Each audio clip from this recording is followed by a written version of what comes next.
വാളയാർ പീഡനക്കേസിൽ അതിവിചിത്രമായ കുറ്റപത്രം. കേസിലെ കുട്ടികളുടെ മാതാപിതാക്കളെ പ്രതികളാക്കി കുറ്റപത്രം സമർപ്പിച്ചിരിക്കുന്നു. ഇരുവർക്കുമെതിരെ CBI ബലാത്സംഗ പ്രേരണാക്കുറ്റം ചുമത്തി. മാതാപിതാക്കൾ പീഡന വിവരം മറച്ചുവെച്ചു എന്നാണ് CBI പറയുന്നത്. അന്തിമ കുറ്റപത്രം എറണാകുളം CBI കോടതിയിൽ സമർപ്പിച്ചു. അതുല്യ രാമചന്ദ്രൻ വിവരങ്ങളുമായിട്ട് വരുന്നു. അതുല്യ, വാളയാർ പീഡനക്കേസിൽ ഇതുവരെ ഇല്ലാത്ത രീതിയിലുള്ള വഴിത്തിരിവാണ് CBIയുടെ കുറ്റപത്രം മുന്നോട്ട് വയ്ക്കുന്നത്. ആണോ, ഏത് മാതാപിതാക്കളാണോ തങ്ങളുടെ കുട്ടികൾക്ക് നീതി വേണം, അവർ കൊല ചെയ്യപ്പെട്ടതാണ്, ബലാത്സംഗം ചെയ്യപ്പെട്ടതാണ്, അതിനുശേഷം കെട്ടിത്തൂക്കിയതാണ്, പ്രധാനപ്പെട്ട പോലീസ് ഉദ്യോഗസ്ഥനായ സോജൻ അടക്കമുള്ളവർക്കെതിരെ നടപടി വേണമെന്നാവശ്യപ്പെട്ടുകൊണ്ട് നിരന്തരമായി നിരാഹാര സമരം നടത്തുകയും നിരന്തരമായി തെരുവിൽ സമരം നടത്തുകയും നിരന്തരമായി നീതിക്ക് വേണ്ടി അലയുകയും ഇപ്പോഴും അത് തുടർന്നുകൊണ്ടിരിക്കുകയും ചെയ്യുന്ന മാതാപിതാക്കൾ തന്നെ പ്രതികളാവുന്ന രീതിയിലേക്ക് ഈ കുറ്റപത്രം വന്നിരിക്കുന്നു. എന്താണ് ആ കുറ്റപത്രത്തിലെ വിവരങ്ങൾ? ബനീഷ്, ആദ്യഘട്ടത്തിൽ ഈ പെൺകുട്ടികളുടെ മാതാപിതാക്കളെ, മരിച്ച രണ്ട് പെൺകുട്ടികളുടെയും മാതാപിതാക്കളെ സാക്ഷികളാക്കിക്കൊണ്ടാണ് CBIയും പോലീസും കുറ്റപത്രം സമർപ്പിച്ചിരുന്നത് എങ്കിൽ ഇപ്പോൾ അന്തിമ കുറ്റപത്രം 6 കേസുകളിലായി, 6 അനുബന്ധ കേസുകളിലായുള്ള അനുബന്ധ കുറ്റപത്രങ്ങളടക്കം ഒരു അന്തിമ കുറ്റപത്രം കൊച്ചിയിലെ പ്രത്യേക CBI കോടതിയിൽ, 3ാം കോടതിയിലാണ് ഇന്ന് തിരുവനന്തപുരത്തു നിന്നുള്ള ക്രൈം യൂണിറ്റ് സമർപ്പിച്ചിരിക്കുന്നത്.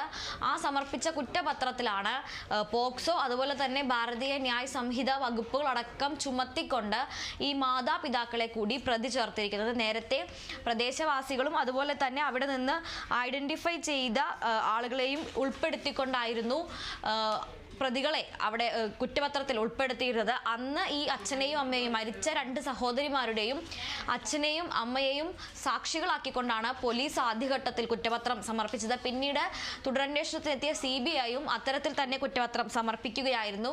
എന്നാൽ ആ സമർപ്പിച്ച കുറ്റപത്രം കോടതി തള്ളുകയും ഈ വാളയാർ കേസിലെ നീതിക്ക് വേണ്ടിയുള്ള സമരസമിതിയുടെ പ്രവർത്തകൻ കൂടിയായ VM മാർസൻ നമ്മോടൊപ്പം ചേരുകയാണ്. VM മാർസൻ, അതിവിചിത്രമായ ഒരു കുറ്റപത്രം, ഒരിക്കലും പ്രതീക്ഷിക്കാത്തത്.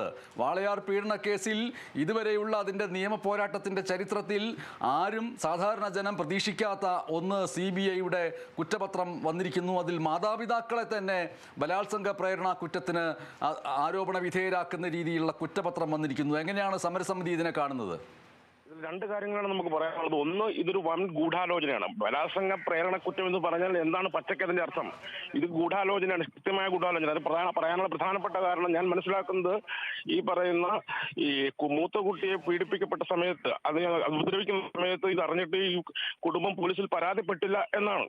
പക്ഷെ ഇതേ കാര്യം സോജന്റെ അന്വേഷണ സംഘത്തോടും ഈ പറയുന്ന അനന്തകൃഷ്ണൻ അന്വേഷണ സംഘത്തോടും ഇപ്പോഴത്തെ ഉമ്മയുടെ അന്വേഷണ സംഘത്തോടും വാളയാർ കുട്ടികളുടെ കുടുംബവും അമ്മയും മൊഴിയായി തന്നെ കൊടുത്തിട്ടുണ്ട്. അത്തരം ഒരു സാഹചര്യത്തിൽ ഇക്കണ്ട കാലം അത്രയായിട്ടും ഈ ഒരു രീതിയിൽ ഈ സംഗതി പറഞ്ഞില്ല എന്നുള്ള കാരണത്താൽ ഇവരെ പ്രതിചേർക്കുന്ന ഒരു സംഗതി ഉണ്ടായിരുന്നില്ല. ഒന്നത്. 2, ഈ പറയുന്ന ഈ കേസുമായി ബന്ധപ്പെട്ടുകൊണ്ട് നിലവിൽ പാലക്കാട് പോക്സോ കോടതിയിലാണ് കേസ് നടന്നിരുന്നത്. ഇപ്പോൾ നിലവിൽ പുതിയ സംഘം വന്നതിന് ശേഷം ഹൈക്കോടതിയിൽ പ്രകാരം, ഹൈക്കോടതിയിൽ അപേക്ഷ വെച്ച് ഹൈക്കോടതിയിൽ ഉത്തരവ് പ്രകാരം ഈ കേസ് യാതൊരു കാരണവുമില്ലാതെ CBI കോടതിയിലേക്ക് മാറ്റിയിരിക്കുന്നു. ഒപ്പം തന്നെ സ്പെഷ്യൽ പ്രോസിക്യൂഷൻ എന്നത് സ്പെഷ്യൽ പ്രോസിക്യൂഷന്റെ കേസുമായി ബന്ധപ്പെട്ട് ഹൈക്കോടതിയിൽ നമ്മൾ പോയ സമയത്ത് എന്നത് ഇരയുടെ അവകാശമാണ് എന്ന നിരീക്ഷണം നിലനിൽക്കുകയാണ്. പയസ് മാത്യു എന്ന് പറയുന്ന സർക്കാർ ഏകപക്ഷീയമായിട്ട് പോക്സോ കോടതി ഈ സ്പെഷ്യൽ പ്രോസിക്യൂട്ടർ വെച്ചിട്ടുള്ളത്. അപ്പൊ ഇതെല്ലാം തന്നെ ഈ കേസ് അട്ടിമറിക്കുന്നതിന് വേണ്ടിയാണ് എന്ന് നിസ്സംശയം പറയാം. മാത്രമല്ല, ഈ പറയുന്ന ഇപ്പോഴത്തെ ഡിവൈഎസ്പി ഉമ്മയുമായിട്ട് ഞങ്ങൾ സമരസമിതി നമ്മൾ സംസാരിച്ചിരുന്നു. സംസാരിച്ച സമയത്ത് നമ്മൾ അവരോട് എടുത്തു പറഞ്ഞൊരു സാധനമുണ്ട്. ഈ കുട്ടികൾ ആത്മഹത്യയാണോ കൊലപാതകമാണോ എന്നത് കണ്ടുപിടിക്കുന്നതിന് വേണ്ടി പ്രധാനപ്പെട്ട ഒരു ശാസ്ത്രീയ പരിശോധനയാണ് സെലോഫൻ ടെസ്റ്റ് എന്ന് പറയുന്നത്. അതായത് അത് ലളിതമായി പറഞ്ഞാൽ, തൂങ്ങാൻ ഉപയോഗിച്ച് എലമെന്റ് മാറ്റി വെക്കും, അതിന്റെ കഴുത്തിലും 2 കൈകളിലും സെലോട്ടേപ്പ് ചുറ്റും ഈ ഒട്ടിക്കും, എന്നിട്ട് അത് പറിച്ച് ഇതിൽ സൂക്ഷിക്കും. അപ്പം ഈ സെലോട്ടേപ്പിൽ ഈ തൂങ്ങാൻ ഉപയോഗിച്ച ഷാളാണെങ്കിലും കയറാണല്ലോ അതിൽ ചെറിയ സൂക്ഷ്മ ഘടകങ്ങൾ ഉണ്ടാവും. എത്ര കാലം കഴിഞ്ഞാലും ഈ പറഞ്ഞ ടെസ്റ്റിൽ ഈ സാധനം തിരിച്ചറിയാൻ പറ്റും. പക്ഷേ ഈ 2 കുട്ടികളുടെ കാര്യത്തിലും ഇവരുടെ കൈകളിൽ ഈ സെലോഫൻ ടെസ്റ്റിന്റെ ഫലം നെഗറ്റീവാണ് എന്ന് പറഞ്ഞാൽ കുട്ടികൾ ആത്മഹത്യ ചെയ്തതല്ല എന്നർത്ഥം. 308 അന്വേഷിക്കാൻ അവരോട് ആവശ്യപ്പെട്ടിട്ടും അവർ പറഞ്ഞ പ്രതികാരം നമ്മളോട് ചോദിക്കുകയാണ്. അപ്പൊ കുട്ടികൾ ആത്മഹത്യ ചെയ്തതല്ല എന്ന് കൃത്യമായ ബോധ്യം ഈ എല്ലാ അന്വേഷണ ഉദ്യോഗസ്ഥന്മാർക്കും ഉള്ളപ്പോഴാണ് ആത്മഹത്യാ പ്രേരണ കുറ്റം അച്ഛൻ്റെ അമ്മയുടെയും പേരിൽ ചുമത്തുന്നത്. ആരാണ് കൊന്നതെന്ന് അന്വേഷിക്കാതെ, മാത്രമല്ല ഈ പ്രതികൾ പോലും വാടക പ്രതികളാണെന്ന് പൊതുവെ ചർച്ച ചെയ്യപ്പെടുമ്പോൾ യഥാർത്ഥ കുറ്റവാളി ആരും അന്വേഷിക്കാതെ അച്ഛനും അമ്മയും പ്രതി ചേർത്ത് ഈ കേസ് ഒതുക്കി തീർക്കാൻ CBI ശ്രമിക്കുമ്പോൾ നമ്മൾ മനസ്സിലാക്കുന്നത് വാളയാർ കേസിന്റെ പറയുന്നത് വളരെ ഒരു വലിയ വലിയ വമ്പന്മാരായ ആളുകളാണ് എന്ന് തന്നെയാണ് നമ്മുടെ സംശയം അടിവരയിടുകയാണ്. അതുകൊണ്ട് ഇതിനെതിരെ നമ്മൾ കൃത്യമായ CBIയുടെ അന്വേഷണം ഒരു ഘട്ടത്തിൽ വേണമെന്ന് സമരസമിതി ആവശ്യപ്പെട്ടിരുന്നു. സംസ്ഥാന പോലീസിന്റെ അന്വേഷണം അത് ക്രിയാത്മകമല്ല എന്ന് മാത്രമല്ല, പോലീസിനെ സംരക്ഷിക്കുന്ന രീതിയിലാണ്. പ്രത്യേകിച്ചും അന്വേഷണ ഉദ്യോഗസ്ഥനായിട്ടുള്ള സോജൻ അടക്കമുള്ളവർ ഈ കുട്ടികൾക്കെതിരെ അപകീർത്തികരമായ പ്രസ്താവനകൾ അന്വേഷണത്തിന്റെ വേളയിൽ ഉന്നയിക്കുകയടക്കം ചെയ്ത കാര്യങ്ങളുടെ അടിസ്ഥാനത്തിലാണ് CBIയിലേക്ക് ഈ കേസ് പോയത്. CBIയിൽ നിന്ന് ഈ രീതിയിലുള്ളൊരു കുറ്റപത്രം വരുമ്പോൾ CBIയിൽ ഏത് രീതിയിലായിരിക്കും അങ്ങനെ ഈ പറഞ്ഞ രീതിയിൽ ഒരു താല്പര്യവും അജണ്ടയും വരുന്നത് എങ്ങനെയായിരിക്കും? അല്ല, അത് നമുക്കറിയാവുന്ന ഇപ്പൊ അഭയ കേസിൽ CBI അന്വേഷിച്ചിട്ട് എവിടം വരെ എത്തി? 4 ഘട്ടങ്ങളിലാണ്. 3 ഘട്ടങ്ങളിലും CBI കൊടുത്ത ചാർജ് ഷീറ്റ് CBI കോടതി തന്നെ തള്ളിക്കളഞ്ഞതിന് ശേഷമാണ് 4ാമത്തെ ചാർജ് ഷീറ്റിൽ പ്രതികളെ ശിക്ഷിക്കാനെങ്കിലും തയ്യാറായത്. അപ്പൊ CBI എന്ന് പറയുന്ന സംഗതിയുടെ വിശ്വാസത്തൊക്കെ എന്തുകൊണ്ടുണ്ടെന്നുള്ള കാര്യമൊക്കെ കഴിഞ്ഞ കുറെ നാളായിട്ട് നമുക്ക് എല്ലാവർക്കും ബോധ്യമുള്ളതാണ്. മാത്രമല്ല ഈ ഉദ്യോഗസ്ഥന്മാർ സ്വാധീനിക്കപ്പെട്ടു എന്നതിന് ഏറ്റവും വലിയ തെളിവാണ് ഈ നിമിഷം വരെ 3 നോട്ട് ഇടാത്തത്. CBI കൃത്യമായിട്ട് മറുപടി പറയണം.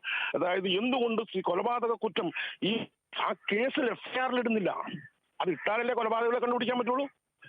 എന്തുകൊണ്ടാണ് CBI കൊലപാതക കുറ്റം ഇടാത്തത്? കെമിക്കൽ ടെസ്റ്റിൽ കുട്ടികൾ ആത്മഹത്യ ചെയ്തതല്ല എന്ന് വ്യക്തമായിട്ട് അവർക്കും ബോധ്യമാണ്, നമുക്കും ബോധ്യമുണ്ട്. റിപ്പോർട്ട് അതാണ് പറയുന്നത്. അത് ഡോക്യുമെന്റ് ആണ്.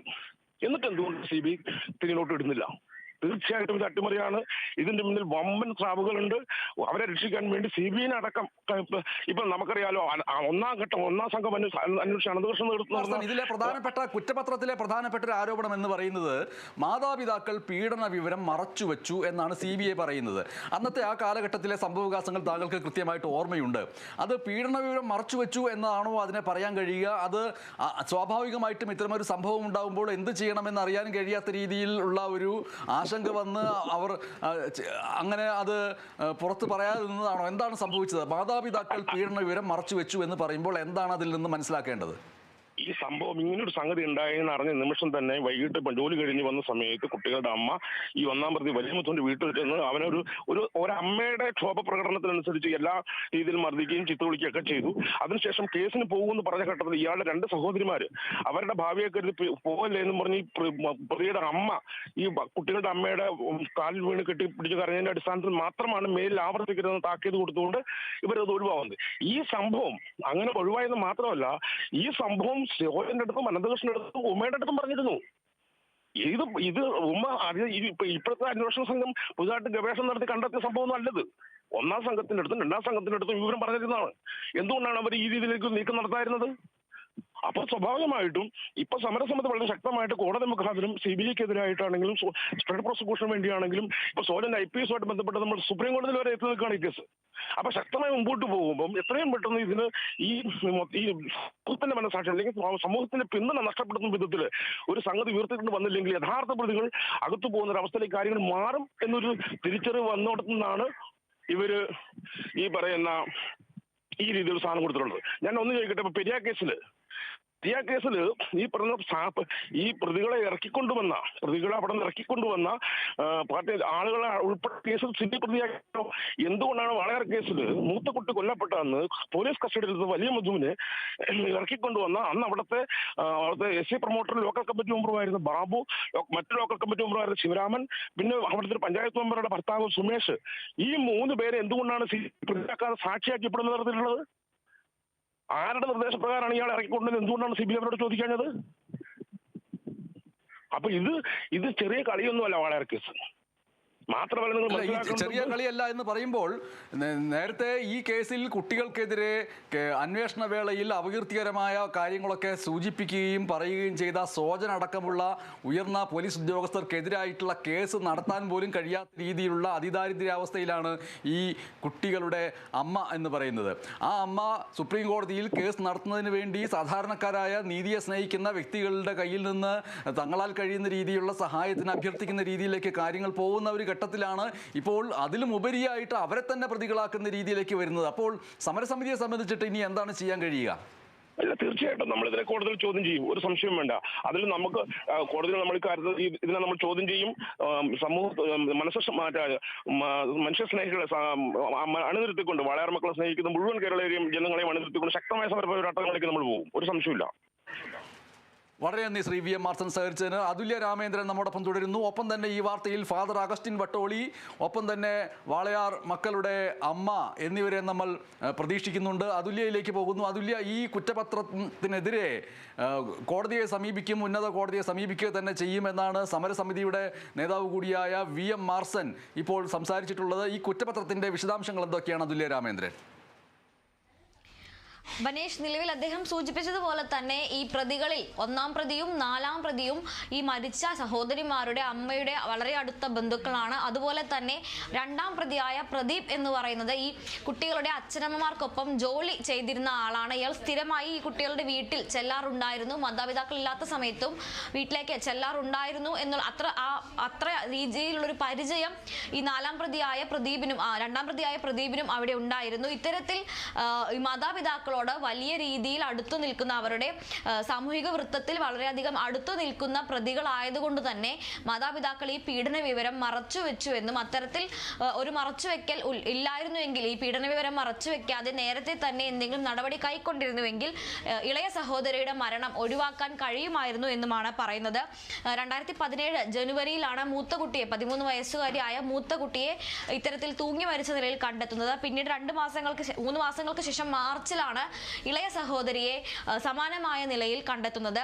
എന്നാൽ ഈ മൂത്ത കുട്ടി ലൈംഗികമായ അതിക്രമങ്ങൾക്ക് ഇരയാകുന്നത് കണ്ടതായി മാതാപിതാക്കൾ, നേരത്തെ അദ്ദേഹം സമരസമിതിയുടെ പ്രതിനിധി സൂചിപ്പിച്ചതുപോലെ തന്നെ ഒന്നാമത്തെ അന്വേഷണ സംഘം തൊട്ട് എല്ലാ സംഘങ്ങൾക്കും മൊഴി നൽകിയിരുന്നു. മൂത്ത കുട്ടി പീഡനത്തിന് ഇരയാകുന്നത് തങ്ങൾ നേരിട്ട് കണ്ടതായി ഒരു മൊഴി നൽകിയിരുന്നു. പക്ഷേ അത്തരത്തിലൊരു നേരിട്ട് കണ്ടിട്ടും മാതാപിതാക്കൾ അതിലൊരു നടപടി സ്വീകരിക്കുകയോ അത്തരത്തിൽ പീഡനം നടക്കുന്നുണ്ട് എന്നത് പോലീസിനെയോ മറ്റ് അനുബന്ധ നിയമ സംവിധാനങ്ങളെയോ അറിയിക്കുകയുണ്ടായില്ല എന്നും, അതാണ് ഇളയ പെൺകുട്ടിയെ കൂടി ഇത്തരത്തിലൊരു ലൈംഗിക അതിക്രമത്തിന് ഇരയാവുന്നതിലേക്ക് നയിച്ചത് എന്നുമാണ് കുറ്റപത്രത്തിൽ അല്ലെങ്കിൽ CBIയുടെ വാദം എന്ന് പറയുന്നത്. ഇത്തരത്തിൽ ഈ പീഡന വിവരം ആദ്യത്തെ മൂത്ത സഹോദരി അതിക്രമത്തിന് ഇരയായി എന്നുള്ള പീഡന വിവരം അറിഞ്ഞപ്പോൾ തന്നെ അത് മറച്ചുവെക്കാതെ നടപടി കൈക്കൊണ്ടിരുന്നു എങ്കിൽ ഈ ഇളയ കുട്ടിയുടെ മരണം ഒഴിവാക്കാമായിരുന്നു എന്നുള്ള രീതിയിലാണ് CBI പോകുന്നത്.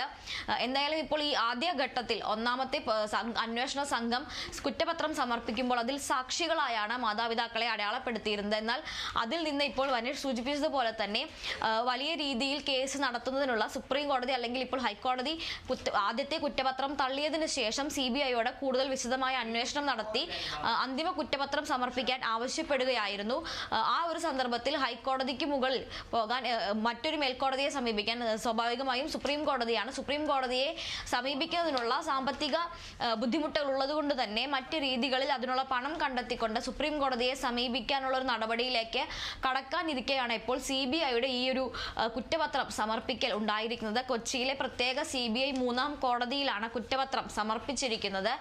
തിരുവനന്തപുരത്തുള്ള CBI ക്രൈം യൂണിറ്റാണ് ഇത്തരത്തിൽ അന്തിമ കുറ്റപത്രം ഇപ്പോൾ സമർപ്പിച്ചിരിക്കുന്നത്. ഈ നേരത്തെ തന്നെ 7 പ്രതികളെയാണ് പ്രായപൂർത്തിയാകാത്ത ഒരു ആൺകുട്ടി അടക്കം, പ്രവീൺ എന്ന ഒരു ആൺകുട്ടി അടക്കം 7 പേരെ പ്രതി ചേർത്തുകൊണ്ടാണ് ആദ്യം കുറ്റപത്രം സമർപ്പിച്ചത്. ആ സമർപ്പിച്ച കുറ്റപത്രത്തിൽ 3 പ്രതികൾ എന്ന് പറയുന്നത് ഈ വീട്ടുകാർ അല്ലെങ്കിൽ മാതാപിതാക്കളുമായി നേരിട്ട് ബന്ധമുള്ളവരോ അല്ലെങ്കിൽ വലിയ അടുപ്പം സൂക്ഷിച്ചിരുന്നവരോ ആയിരുന്നു. ഒന്നാം പ്രതി വി മധു, രണ്ടാം പ്രതി പ്രദീപ്, അതുപോലെ തന്നെ മൂന്നാം പ്രതി കുട്ടി മധു എന്നറിയപ്പെടുന്ന ഇവരുടെ തന്നെ മറ്റൊരു ബന്ധു. ഇത്തരത്തിൽ ഈ 3 പേരുമായി വളരെ അടുത്ത ബന്ധം ഈ മാതാപിതാക്കൾക്കും കുട്ടികൾക്കും ഉണ്ടായിരുന്നു. അപ്പോൾ ആ ഒരു സാഹചര്യത്തിൽ ഇത്തരത്തിൽ വീടിനുള്ളിൽ വെച്ച് പീഡനത്തിനിരയാകുന്ന വിവരം അറിഞ്ഞിട്ടും മാതാപിതാക്കൾ അത് മറച്ചു വെച്ചു എന്നത് ബലാത്സംഗത്തിന് മാത്രമല്ല ഈ കുട്ടികളുടെ ആത്മഹത്യക്ക് കൂടി കാരണമായി. അതുകൊണ്ട് തന്നെ ബലാത്സംഗ പ്രേരണ കുറ്റവും അതുപോലെ തന്നെ ആത്മഹത്യാ പ്രേരണ കുറ്റവും അടക്കം പോക്സോയും IPC അല്ലെങ്കിൽ ഭാരത് ന്യായ സംഹിതയും അടക്കമുള്ള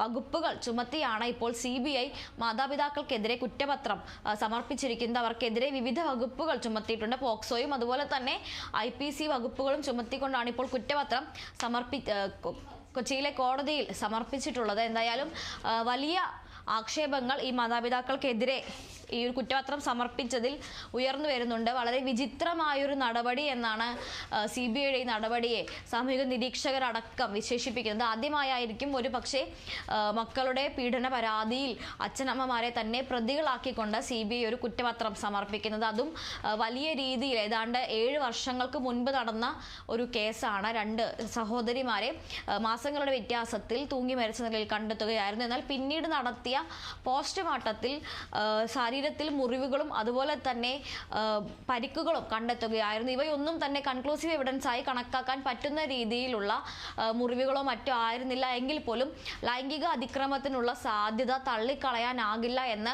മൂത്ത പെൺകുട്ടിയുടെ മരണത്തിന് ശേഷം നടന്ന പോസ്റ്റ്മോർട്ടത്തിൽ തന്നെ ഫോറൻസിക് സർജൻ അവകാശപ്പെട്ടിരുന്നു. ഫോറൻസിക് പരിശോധനാ ഫലം നെഗറ്റീവ് ആയിരുന്നു എങ്കിൽ പോലും ബലാത്സംഗത്തിന് വേണ്ടിയുള്ള അല്ലെങ്കിൽ ബലാത്സംഗം നടന്നോ എന്ന് അറിയുന്നതിനുള്ള ഫോറൻസിക് പരിശോധനാ ഫലം നെഗറ്റീവ് ആയിരുന്നു എങ്കിൽ പോലും പെൺകുട്ടിയുടെ ശരീരത്തിൽ കണ്ടെത്തിയ മുറിവുകളും പരിക്കുകളും ഈ ഒരു ലൈംഗികാതിക്രമത്തിനുള്ള സാധ്യത അതിലേക്ക് തന്നെയാണ് വിരൽ ചൂണ്ടുന്നത് എന്നായിരുന്നു അന്ന് തന്നെ ഈ ഫോറൻസിക് സർജൻ അറിയിച്ചിരുന്നത്. എന്നാൽ അന്ന് ആ ഒരു സാധ്യത തള്ളിക്കളയുകയാണ് ഉണ്ടായത്. പിന്നീട് രണ്ടാമത്തെ പെൺകുട്ടി അല്ലെങ്കിൽ ഇളയ പെൺകുട്ടി മരിച്ചതിന് ശേഷം ആ പെൺകുട്ടിയുടെ പോസ്റ്റ്മോർട്ടത്തിലാണ് ഈ കുട്ടി ലൈംഗിക പീഡനത്തിന് പലതവണ ഇരയായിട്ടുണ്ട് എന്നുള്ളത് കൺക്ലൂസീവ് എവിഡൻസ് എന്ന രീതിയിൽ തന്നെ ഫോറൻസിക് സർജന്റെ തന്നെ വാക്കുകളിൽ പറയുകയാണെങ്കിൽ അത്തരത്തിൽ കൃത്യമായ തെളിവുകളോടെ ആ ഒരു കാര്യം വ്യക്തമാകുന്നത്. അതിനുശേഷമാണ് ഈ ലൈംഗിക പീഡന സാധ്യതയിലേക്ക് അന്വേഷണ സംഘവും എത്തുന്നത്. അതിനുശേഷമാണ് ഈ വീട്ടുകാരുമായി അല്ലെങ്കിൽ ആ വീടുമായി ബന്ധപ്പെട്ട 7 പ്രതികളെ, ഒരു പ്രായപൂർത്തിയാകാത്ത ആൺകുട്ടി അടക്കം 7 പ്രതികളെ കസ്റ്റഡിയിൽ എടുക്കുന്നതും പ്രതി ചേർക്കുന്നതും അതിൽ തന്നെ ആ പ്രതികളെ ഉൾപ്പെടുത്തിക്കൊണ്ട് തങ്ങളുടെ മകൾ പീഡനത്തിന് ഇരയാകുന്നത് അല്ലെങ്കിൽ തങ്ങളുടെ മകൾ ലൈംഗിക അതിക്രമത്തിന് ഇരയാകുന്നത് നേരിട്ട് കണ്ടു എന്ന അച്ഛൻ്റെയും അമ്മയുടെയും കൂടി മൊഴികൾ കൂടി ഉൾപ്പെടുത്തിക്കൊണ്ട് അച്ഛനെയും അമ്മയെയും പ്രധാന സാക്ഷികൾ 1ഉം 2ഉം സാക്ഷികളാക്കിക്കൊണ്ട് ആദ്യ കുറ്റപത്രം സമർപ്പിക്കപ്പെടുന്നത്. എന്നാൽ ആ കുറ്റപത്രം ഹൈക്കോടതി തള്ളുകയും CBIയെ കൂടുതൽ വിശദമായ ഒരു അന്വേഷണത്തിന് നിർദ്ദേശിക്കുകയുമായിരുന്നു. നേരത്തെ തുടരന്വേഷണത്തിന്റെ ഭാഗമായി CBI സമർപ്പിച്ച കുറ്റപത്രത്തിലാണ് അച്ഛനെയും അമ്മയെയും സാക്ഷികളാക്കിക്കൊണ്ടുള്ള കുറ്റപത്രം ഉണ്ടായിരുന്നു. എന്നാൽ ആ കുറ്റപത്രം തള്ളിക്കൊണ്ട് കൂടുതൽ വിശദമായ അന്വേഷണത്തിലേക്ക് പോകണമെന്ന് ഹൈക്കോടതി CBIയോട് നിർദ്ദേശിക്കുകയായിരുന്നു. അതിനെ തുടർന്ന് സമർപ്പിച്ച കുറ്റപത്രത്തിലാണ് ഇപ്പോൾ ഇത്തരത്തിൽ അച്ഛനെയും അമ്മയെയും കൂടി പ്രതികളാക്കിക്കൊണ്ട് ഒരു കുറ്റപത്രം സമർപ്പിച്ചിരിക്കുന്നത്. മകൾ പീഡനത്തിന് ഇരയായത് മാതാപിതാക്കൾ മറച്ചുവെച്ചു എന്നും ആ മറച്ചുവെച്ചത് അവർ വീണ്ടും ലൈംഗിക അതിക്രമങ്ങൾക്ക് ഇരയാകുന്നതിലേക്ക് നയിച്ചു എന്നും അത് ആത്മഹത്യയിലേക്ക് എത്തിച്ചു എന്നതുമാണ് CBI കുറ്റപത്രത്തിൽ വാദിക്കുന്നത്. ആദ്യം തന്നെ ഒരു നടപടി എടുത്തിരുന്നുവെങ്കിൽ ഈ കുട്ടികൾ തുടർച്ചയായി അല്ലെങ്കിൽ ഈ ആദ്യത്തെ സംഭവത്തിന് ശേഷം വീണ്ടും തുടർച്ചയായ ലൈംഗിക അതിക്രമങ്ങൾക്ക് ഇരയാകുമായിരുന്നില്ല എന്നും അത് മരണത്തിലേക്ക് എത്തുമായിരുന്നില്ല എന്നുമാണ് ഈ ഒരു കുറ്റപത്രത്തിൽ വാദിക്കുന്നത്. എന്തായാലും ഇപ്പോൾ നേരത്തെ തന്നെ വലിയ രീതിയിൽ സർക്കാരിനും പോലീസിനും വലിയ ആക്ഷേപങ്ങൾക്ക് വഴിവെച്ച ഒരു കേസാണ്. ഇപ്പോൾ ഈ ഒരു കുറ്റപത്രം കൂടി വരുന്നതോടുകൂടി അല്ലെങ്കിൽ ഇപ്പോൾ ഈ ഒരു നടപടിയിലൂടെ കൂടുതൽ ആക്ഷേപങ്ങൾ എന്തായാലും വരും എന്ന് തന്നെയാണ് പ്രതീക്ഷിക്കുന്നത്. ഇപ്പോൾ തന്നെ ഇത്തരത്തിൽ മാതാപിതാക്കളെ പ്രതികളാക്കിക്കൊണ്ടുള്ള ഈ ഒരു കുറ്റപത്രത്തിനെതിരെ വലിയ രീതിയിലുള്ള പരാതികൾ അല്ലെങ്കിൽ വിവാദങ്ങളെല്ലാം ഉയർന്നു വരുന്നുണ്ട്. ബലാത്സംഗ പ്രേരണ കുറ്റം ആണ് IPC പ്രകാരം ചുമത്തിയിട്ടുള്ളത്. അതുപോലെ തന്നെ ആത്മഹത്യാ പ്രേരണ കുറ്റവും മാതാപിതാക്കൾക്ക് മേൽ ചുമത്തിയിട്ടുണ്ട്. ഈ 2 പെൺകുട്ടികളും പ്രായപൂർത്തിയാകാത്ത പെൺകുട്ടികളായിരുന്നു. മരണസമയത്ത് 13 വയസ്സും ഇളയ കുട്ടിക്ക് 9 വയസ്സുമാണ് ഉണ്ടായിരുന്നത്. അതിനാൽ തന്നെ പ്രായപൂർത്തിയാകാത്ത പെൺകുട്ടികളായിരുന്നതിനാൽ തന്നെ പോക്സോ വകുപ്പുകൾ കൂടി ഇവർക്ക് മേൽ ചുമത്തപ്പെടും എന്നുള്ളതാണ്. ആദ്യഘട്ടത്തിൽ പാലക്കാട് പോക്സോ കോടതിയാണ് ഈ ഒരു കേസ് പരിഗണിച്ചിരുന്നത്. എന്നാൽ പിന്നീട് തുടരന്വേഷണത്തിന്റെ ഭാഗമായി ഹൈക്കോടതി ഇടപെടുകയും കേസ് CBIക്ക് വിടുകയുമായിരുന്നു. CBIക്കെതിരെയും CBIയുടെ അന്വേഷണത്തിനെതിരെയും വിമർശനങ്ങൾ ആദ്യഘട്ടം മുതൽക്ക് തന്നെ ഉയർന്നു വന്നിരുന്നു. ഇപ്പോൾ ആ വിമർശനങ്ങളെ അല്ലെങ്കിൽ ആ വിവാദങ്ങളെ ഒന്നുകൂടി ഊട്ടി ഉറപ്പിക്കുന്ന നിലയിലേക്കുള്ള നടപടികളാണ് ഉണ്ടായിക്കൊണ്ടിരിക്കുന്നത് എന്നുള്ളതാണ്. എന്തായാലും തിരുവനന്തപുരത്തു നിന്നുള്ള ക്രൈം യൂണിറ്റാണ് ഇപ്പോൾ ഈ ഒരു കുറ്റപത്രം സമർപ്പിച്ചിരിക്കുന്നത്. കുട്ടികൾ ബലാത്സംഗത്തിന് വിവരങ്ങൾ പങ്കുവച്ചത്. ഇത് വിചിത്രമായ കുറ്റപത്രമാണ് എന്നാണ് സമരസമിതി ഇതേക്കുറിച്ച് വിശദീകരണം നൽകിയിരിക്കുന്നത്. CBI കള്ളക്കളി കളിക്കുകയാണ് എന്നാണ് ഈ കേസ് നിരന്തരമായിട്ട് തുടർന്നുകൊണ്ടിരിക്കുന്ന അതിൻ്റെ പിറകെ പോയിക്കൊണ്ടിരിക്കുന്ന സാമൂഹ്യ പ്രവർത്തകനായിട്ടുള്ള CR നീലകണ്ഠൻ അടക്കമുള്ളവർ പ്രതികരിച്ചിരിക്കുന്നത്. ഓർക്കുക, 2017 ജനുവരി 17-നും മാർച്ച് 4-നുമാണ് ഈ സംഭവം ഉണ്ടാവുന്നത്. കൊല ചെയ്യപ്പെട്ട 2 പെൺകുഞ്ഞുങ്ങളുടെ നിർഭാഗ്യവതിയായ അമ്മ എന്നാണ് സ്വയം ഈ കുട്ടികളുടെ അമ്മ തന്നെ വിശേഷിപ്പിച്ചിട്ടുള്ളത്. അന്നും ഇന്നും ആ അമ്മ പറയുന്നത്, എൻ്റെ കുഞ്ഞുങ്ങളുടെ കേസ് അട്ടിമറിച്ചത് കേസ് അന്വേഷണത്തിന് നേതൃത്വം കൊടുത്ത MJ സോജൻ എന്ന പോലീസ് ഉദ്യോഗസ്ഥനാണ് എന്നാണ്. ഞാൻ ഉറപ്പായി അങ്ങനെ വിശ്വസിക്കാൻ കാരണം എൻ്റെ കുഞ്ഞുങ്ങളെപ്പറ്റി അയാൾ പറഞ്ഞ വാക്കുകളാണ്. ആ വാക്കുകൾ അത്രയും വേദന ഉണ്ടാക്കുന്നതാണ്. അവർക്ക് അതിഷ്ടമായിരുന്നു എന്നാണ് സോജൻ തൻ്റെ കുഞ്ഞുങ്ങളെപ്പറ്റി പറഞ്ഞത് എന്ന് ഈ അമ്മ കരഞ്ഞുകൊണ്ട് പറഞ്ഞിട്ടുണ്ട് പല ഘട്ടങ്ങളിലായിട്ട്. മാത്രമല്ല, കെമിക്കൽ ടെസ്റ്റ് റിപ്പോർട്ടുകൾ കുട്ടികൾ കൊല്ലപ്പെട്ടതാണ് എന്ന് അടിവര ഇടുമ്പോഴും ഈ കേസിൽ തെളിവുകളൊന്നുമില്ലാത്തതിനാൽ പ്രതികൾ രക്ഷപ്പെടുമെന്നുകൂടി അയാൾ പറഞ്ഞത്, സോജൻ പറഞ്ഞത്, അന്വേഷണം നടന്നുകൊണ്ടിരുന്ന 2019 ജനുവരി 24-നാണ്. വിധി വരുന്നത് ഒക്ടോബർ 25-നാണ് എന്നതും ശ്രദ്ധിക്കുക എന്ന് ഈ അമ്മ അന്ന് സൂചിപ്പിക്കുകയുണ്ടായി. മാത്രവുമല്ല, ഈ മനസ്സോടെ എൻ്റെ കുഞ്ഞുങ്ങളുടെ കേസ് അന്വേഷിച്ചതുകൊണ്ടാണ്, ഏത് മനസ്സോടെ, അവർക്കത് ഇഷ്ടമായിരുന്നു എന്ന് പറയാവുന്ന രീതിയിലുള്ള ആ മനസ്സോടുകൂടി എൻ്റെ കുഞ്ഞുങ്ങളുടെ കേസ് അന്വേഷിച്ചത് കൊണ്ടാണ് ആ അന്വേഷണം അട്ടിമറിക്കപ്പെട്ടത് എന്ന് അമ്മ പറയുകയുണ്ടായി. കുട്ടികൾക്കെതിരെയുള്ള കേസുകളിൽ ശിക്ഷിക്കപ്പെടുന്നത് അത്യപൂർവമായി മാത്രം സംഭവിക്കുന്നതിൻ്റെ കാരണം ഇങ്ങനെയുള്ള ഉദ്യോഗസ്ഥരാണ് എന്നുകൂടി ആ അമ്മ സൂചിപ്പിക്കുകയുണ്ടായി. ഓർക്കുക, കേരളത്തിൽ ഒരു വർഷം 9000 പോക്സോ കേസുകൾ രജിസ്റ്റർ ചെയ്യപ്പെടുന്നുണ്ട്. 9000. അതിൽ 100-ൽ 15 പേർ മാത്രമാണ് ശിക്ഷിക്കപ്പെടുന്നത് എന്നതാണ് ഒരു പ്രധാനപ്പെട്ട വിവരം. അപ്പോൾ ഇത്തരം വിഷയങ്ങളിൽ സുപ്രീം കോടതിയെ സമീപിച്ചുകൊണ്ട് ഈ കേസ് അട്ടിമറിക്കാൻ ശ്രമിച്ചവർക്കെതിരെ നിയമ നടപടിക്ക് പോകാൻ വേണ്ടി ശ്രമിക്കുകയായിരുന്നു ഈ അമ്മ. കൂലിപ്പണിയെടുത്ത് ജീവിക്കുന്ന, അങ്ങേയറ്റം ദരിദ്രമായ പശ്ചാത്തലത്തിൽ ജനിച്ച് ജീവിക്കുന്ന ആ അമ്മയ്ക്ക് പരമോന്നത കോടതിയിലെ ചെലവുകൾ അസാധ്യമാണ് എന്നുള്ള അവസ്ഥയിലാണ് ഇപ്പോൾ ഉള്ളത്. അതിനിടയിലാണ് ഈ രീതിയിലുള്ള കുറ്റപത്രം വന്നിരിക്കുന്നത്. ആ കുറ്റപത്രത്തിൻ്റെ വസ്തുതാപരമായ കാര്യങ്ങളെക്കുറിച്ച് വിശദമായിട്ട് നമ്മൾക്ക് അറിയേണ്ടതുണ്ട്. അത് അടുത്ത മണിക്കൂറുകളിലും അടുത്ത ദിവസങ്ങളിലും ഒന്നിനു പിറകെ ഒന്നായിട്ട് വരേണ്ടതുമുണ്ട്. ഈ വാർത്ത വളരെയധികം പ്രാധാന്യത്തോടു കൂടി നിലനിൽക്കേണ്ടതും ഉണ്ട്.